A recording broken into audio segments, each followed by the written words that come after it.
Sunday Racing, meron tayong 7 karera. Ang gagawin natin ngayon, gagamitin natin yung iba't ibang racing cards ng Horse Racing Philippines. Dito sa Race 1, nakikita nyo, ginagamit ko ngayon yung time card. Meron tayong last run, makikita nyo yung last run sa first row. And then under dun sa post position, itong sa ilalim niya, yung best run. Kaya dito makikita nyo agad yung mga capability base sa last run tsaka sa best run. So dito pag makita nyo kulay pula yan, ibig sabihin converted time yan. Kagaya nyan, galing sa 1,200 meters, kaya pula. Yung nakikita yung percentage na ito, yan yung track percentage. Kung ilang percent na siya nanalo sa track. Kahit na maiden itong karera na to, kinonsider niya yung panalo sa Novatos. So, ibig sabihin nanalo ito sa Novatos. Itong ito naman percentage na to, yung percentage ng winning ng jockey under dun sa trainer. So, dito, makikita naman ninyo yung weight. Yung weight ngayon, tsaka yung weight nung nakaraan. Ito yung nakabold yung weight ngayon, yung weight nung last run. Kaya makikita nyo agad yung change in weight. Dito makikita nyo rin kung ilang days na tumakbo mula nung nakuha niya yung best run. So, dito sa race 1, ang kukunin ko yung numero 2. Makikita nyo siya yung may best last run, tapos siya rin yung may best time 70 days ago. Sosolohin ko na yan numero 2. Tapos kung gusto nyo ng pang alternate o kung pang safety, kukunin ko yung robotic clay. Yung American Ford kasi matagal na hindi nakatakbo yan eh. Mabigat pala ba ang timbang, tapos yung percentage nung jockey 0. Samantalang yung robotic clay, JB Bakaykay 20% yung JTC. So yan yung pili ko, pero solo na yung 2 dyan. Race number 2, time card uli yung gamit natin. Sa lahat ng racing cards kasi natin, yung time card ang may consistent na magbigay ng tip. Kaya dito sa race 2, gamit ko uli siya kasi tumugma uli yung pili ko dun sa mga pili niya. Makikita nyo yung last run tsaka best time, hawak nung numero 4. Kaya pang primera ko na rin yan. Siya nga pala, kaya ako natigilan kanina kasi nakalagay dito trainer eh. Kaya hinahanap ko yung trainer, wala akong makitang trainer kasi luma yung label na to. Dapat company line yan. So papalitan ko na yan next issue. Nakalagay dyan company line, ibig sabihin ito yon, kung sino yung mga nakalaban niya nung nagawa niya yung best time niya. Kasi ito, ibig sabihin yan yung first column, yung nasa ilalim, ibig sabihin yan yung second column. Yun yung ibig sabihin ng label na yan. Nakalagay kasi dito trainer, wala ako makitang trainer, naging company line na yun eh. So balik tayo, pang-primera ko yung numero 4, panigunda ko na rin yung numero 1. Pero meron akong pang-dehado dyan kasi yung Super Hawk na numero 3, maganda rin yung sustain niya. So yung mga gumagamit ng pace analyzer, alam nyo naman meron tayong sustain column doon. Si Super Hawk pareho nung sustain nung 4 tsaka 1. Kaya kung ibig nyo magtatlo dito, isama yung Super Hawk. Pero pang-primera ko yung 4, tapos 1, and then yung numero 3. Race 3, 1,400 meters. Mataas na grupo ito. Merge group. Meron tayo ditong JTC sa pace analyzer ngayon ang gamit ko. Maraming nagtatanong kasi kung ano yung ibig sabihin ng JTC. Jockey Trainer Combination yan. Yan yung percentage nung winnings nung jockey under the trainer. So, hindi lang sa kabayo na yan, pero sa lahat ng horses na under nung trainer. Kaya ang importansya nito is kung halimbawa pinasakay niya yung jockey na yun, tapos mataas ang percentage, meron tayong assurance o meron tayong hint na ilalaban yung kabayo. Dito sa race 3, kaya ako ginamit yung pace analyzer kasi ang pili ko rin na pang primera yung part-time labber. Makikita nyo siya yung may best time. Tapos ang susunod kong pick yung 4 na rin. Hindi ko kinuha yung Sky Story kahit siya yung may pinaka susunod na best time dahil 0 JTC. Si Henson sumakay dyan sa trainer ng Sky Story na si DR De La Cruz ng 39 times pero hindi pa nanalo, kaya 0%. Kung siya ang sasakay sa Sky Story, mas kukunin ko na yung numero 4 kahit na pangatlo lang siya sa best time. So yan ang pili ko, numero 1 tapos numero 4. Race number 4 na tayo. Meron tayong 8 entries. Ang gamit ko ngayon yung lineup. Itong lineup, libre lang po yan basta member kayo ng group ng Horse Racing Philippines.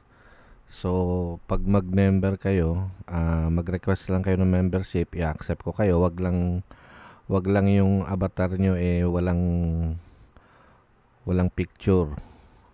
Hindi ko po i-accept yon, i-decline ko. So, kung gusto nyo makakuha ng libreng programa every racing day, hanapin nyo lang yung Horse Racing Philippines na group sa Facebook. O kaya ilalagay ko yung link dun sa description.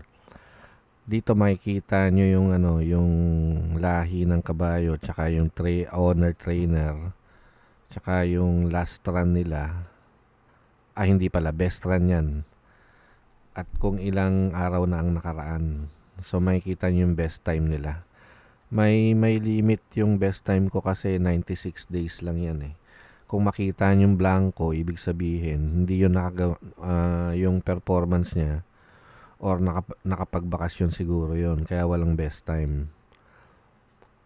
Yung tip niya, mga naka-highlight, tapos sa ibaba niyan, may makikita kayo kung may quartet, makikita nyo yung suggestion niya sa quartet bet. Kung Super 6, 6 naman yan. Sunod-sunod. Kaya kahit 14 yung tatakbo, makikita nyo lahat nung lahi ng kabayo tsaka yung owner trainer. So dito sa race 4, ang pick ko yung numero 1 na Service Deluxe. Pang primera ko yan kasi maganda na yung tinatakbo niyan kay AP Nabarosa nung huling tatlong takbo. Nakapwesto yan. So tapos yung best time, siya pa yung may best time na recent lang nagawa. Yung susunod kong pick is yung Real Equity na De Bandera na maganda rin yung tinakbo nung nakaraan. Pero yung pang third pick ko, yung DOS, yung Wing Heart, kasi mababa na sa grupo yan. Although yung running style niya rin, front runner, baka magkalot sa 6. Pero yan pa rin ang pang tersero ko.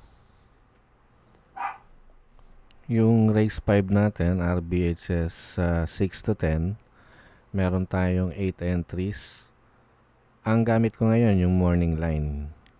Itong morning line, average siya ng last 6 runs. Yung pace analyzer natin, di ba, puro best time lang yun eh. Ito namang morning line, puro average yan, averages. So kapag ka nakita nyo yung speed, yan yung average ng speed niya sa last 6 runs. Tapos yung 51.8 pala, yung mga numero na yan, feet per second kasi yan eh. Baka nagtataka kayo saan galing yan. Base yan dun sa certain methodology na hinahati natin sa 3 segment yung distance ng karera. So halimbawa 1,200 meters, hinahati-hati yun, tigpo 400 meters kasi sa bawat segment iba-iba yung acceleration ng kabayo. Itong speed na measure yan dun sa first 2 fractions ang tawag doon. So yung hanggang 800 meters yan yung speed niya average sa first 800 meters. Yung stamina naman yun yung last 2 fractions. So yung from 800 to 1,200 meters, kung 1,200 meters ang karera, yan yung measurement. Pagka 1,400 meters ang karera, ang focus natin nando sa last 2 fractions o nasa stamina. Kaya dito, kaya ako ginamit yan kasi ang pili ko pang primera, yung din Caloocan Zap na makikita nyo, siya yung may pinakamagandang stamina bukod dun sa advocacy tsaka sa Captain Bob. Kaya lang, bakit ko siya pinili? Kasi yung class niya 89.5 tsaka yung form niya 91.6. So ibig sabihin ito yung condition niya na may measure natin din yan. Meron tayong formula to measure the form. Kaya sinama ko yan dyan. So pili ko yan yung pamprimera, Caloocan Zap, bagamat matanda na, panigunda ko yung advocacy. Dito toss up ako sa pangatlo kasi mahirap tong karera na to eh. Pinagpilian ko yung Captain Bob tsaka Bonnie Avenue. Pero dito ako papanig sa pantersera. 3 talaga ako dito kasi mahirap ito eh. Dito nga nahirapan ako sa pangatlo kung sino pipiliin ko dyan. Pero doon ako kay Bonnie Avenue kasi impresibo yung last run niya. Tapos bumaba pa yan ng grupo. Although makikita nyo, itong rating na to, yan yung group rate, class rating eh. 'Di ba meron tayong rating based. Hindi ako nagbabase diyan eh. Kaya nilalagyan ko yan ng number para ma-average ko yung mga grupo na sinalihan nila. So ito 'yon. Yan yung bigat ng laban nila. So mabigat yung laban ni Bonnie Avenue, pareho din ni Captain Bob. Kaya lang mas nagustuhan ko yung huling takbo ni Bonnie Avenue. Kaya yun yung pantersera ko dito sa race number 5. Race 6. Meron tayong 9 entries, rating based 11 to 15. Gamit natin ngayon yung speed and stamina. Ito yung pinakamadaling basahin sa mga racing cards natin. Ito rin yung mura kasi 10 pesos lang ito. Tsaka isa rin ito dun, bukod dun na banggit ko yung time card, may consistent siya na tip. Kumbaga nandun lang parate. Hindi naman parate no. Nandun lang sa tip nila yung mga nananalo eh. Kaya lang kung gusto niya naman ng dihado, nasa pace analyzer yun. Yung mga tip na nakikita nyo, palaging una yung pula, pangalawa yung blue, tsaka pangatlo yung dilaw. Puro computer generated yan. Kaya nga ginagamit natin sila sa pagbigay ko ng tip para maibigay ko naman yung sarili kong analysis. Tsaka pinapaalalahanan natin yung mga bayang karerista, kaya tayo nagtitip para matuto sila na mag-aral sila ng sarili nila kasi pera naman nila, yung pera nyo itatayaan nyo dyan eh. Yung speed and stamina, naka-arrange din yan by running style. Yung F yan yung running style, speed points. Kaya from left to right, estimated na yan yung mangunguna, nasa sa harapan yan, hanggang yan nasa hulihan. Kaya naka-arrange siya ng ganyan. Yung numero, yun yung may number sign. So, number 1, ibig sabihin si Galactus yun. Kaya nandito yan eh. Number 8, yan si Out of Touch. So, ibig sabihin yan, dalawa na yan ang nasa harapan. Yung orange, yan yung speed. Yung green, yan yung stamina. Kaya makikita nyo, ang may pinakamataas na speed tapos stamina, makikita naman niya yung sa bar sa taas ng bar. Yung numero 9 na bahandi. 9. Siya yung may pinakamataas, diba? Kaya siya yung pang-primera nung speed and stamina. Kaya lang para sa akin, pang-primera ko, tingin ko makakaulit yung numero 4 na Prince Leather. Bangabat pangalawa lang siya dyan, diba? Kasi ito, base yan sa barrier niya. Although yung barrier na may measure din natin, itong kasi nabakasyon yan eh. Kaya yung nahagip nung computer, yung last lang niya eh. Hindi nakuha yung lahat eh, yung 6. Kasi parang morning line, average din ito nung 6 na runs. Kaya lang ito kasi, nabakasyon yan eh. Kaya ito, barrier lang niya yan eh. Kaya pang primera ko dito, yung 4, panigunda ko lang siya. Pang-tersero ko na rin yung flywheel. Dito sa last race, tuturuan ko kayo ng tunay na pace analysis. May rating tayo sa ibaba nga pala, nakalimutan kong sabihin kanina. May mga rating yan. So, pwede rin kayo tumingin dyan para malaman nyo kung sino yung pang-primera. Kaya 93.8 yan yung pang-primera. Yung 7, 92.9 siya yung pangalawa, kaya blue. Dito lang yan sa speed and stamina, dun sa pace analyzer tsaka sa morning line, it does not follow. Kasi iba yung rating dun eh. Yung rating ng morning line tsaka pace analyzer base sa bigat ng laban or ng grouping. Ito, rating talaga niyan base sa speed tsaka sa stamina. Tapos may ibang factor katulad nung class. Kaya hindi directly connected yan dun sa dalawa. Yung rating niya. May sariling algorithm yung rating. So dito, gaya ng sabi ko kanina, mauna yan nasa harap. Although paid out na yung number 3. Si minimal invasive, hindi maganda yung mga performance niya. Pagka stalker, S yan eh. Tapos mataas yung speed points, pwedeng nasa harap din yan pag stalker. Kaya makikita nyo, si Doña Chichay, numero 7, pag pumatol yan dito kay Brown Pirate, hindi naman natin sinasabing sinisigurong mauna yan. Pero yan yung tinatawag nating shape ng race or pace of the race.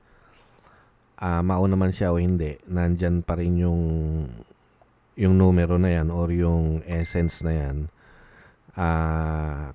Kahit mauna yan, nandun pa rin yung chaos theory na may effect yung numero 4 dun sa numero 7. Kaya maaring mahirapan yung 7 dahil dyan. Plus, mataas din to. So, matataas yan. Kumbaga, magkakaroon ng pahirapan sa harap eh. Kaya yung numero 5, Feel the Burn, makikita nyo mataas din. Although mababa yung speed points niya. Pag mababa yung speed points, kahit stalker, nasa bandang likuran yan. So off the pace yan. Kaya yan ang pang-primera ko talaga, Feel the Burn. Kaya lang yung pangalawa ko, makikita nyo napakataas nung speed nung work from home. Kahit remate yan, may surge yan eh. Hindi naman ibig sabihin, kaya nga meron tayong marking kung ano yung running style niya. Kasi pag kinonsider nyo na mataas yung speed, isipin nyo banderista. Hindi. Lagi nang gagaling sa likuran yan. Kasi kaya nga, 3 lang yung speed points niya. Pero maaring mas mauna pa yan dun sa 5 sa largahan. Dun sa ah, backstretch. So, pang segunda ko yung uno, work from home.